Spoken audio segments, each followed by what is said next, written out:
خبر شامل کرتے ہیں کھیل کے میدان سے۔ پاکستان کی شکست پر معصوم بچوں کے جذباتی ہو کر رونے کی ویڈیو وائرل۔ ٹی20 ورلڈ کپ کے سیمی فائنل میں پاکستان کی آسٹریلیا کے ہاتھوں شکست پر جہاں شائقین کرکٹ مایوس ہوئے ہیں، وہیں چھوٹے چھوٹے معصوم بچے بھی اپنے جذبات پر قابو نہ رکھ سکے۔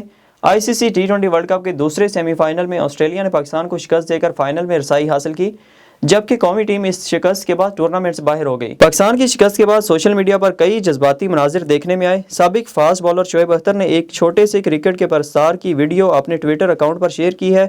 اس ویڈیو میں بچہ پاکستان کی شکست پر جذبات پر قابو نہ رکھ سکا اور بلک بلک کر رو پڑا۔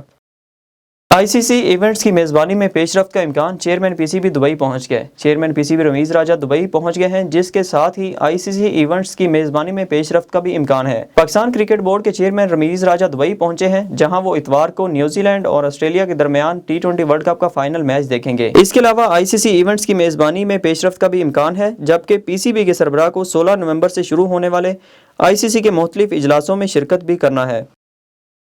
قومی کرکٹ ٹیم نے اگلے مشن کے لیے کمر باندھ لی۔ قومی کرکٹ ٹیم ICC مینز ٹی20 ورلڈ کپ کے بعد اگلے مشن پر بنگلہ دیش پہنچ گئی ہے۔ پاکستانی ٹیم کے کھلاڑی ایک روز کے لیے ہوٹل میں آئسولیشن میں رہیں گے۔ قومی ٹیم ایک روزہ آئسولیشن کے بعد ٹریننگ کا آغاز کریں گے۔ کپتان بابر اعظم اور شعیب ملک 16 نومبر کو ڈھاکہ میں اسکواڈ کو جوائن کریں گے۔ پاکستان اور بنگلہ دیش کے مابین 3 ٹی20 اور 2 ٹیسٹ میچز پر مشتمل سیریز 19 نومبر کو شروع ہوگی۔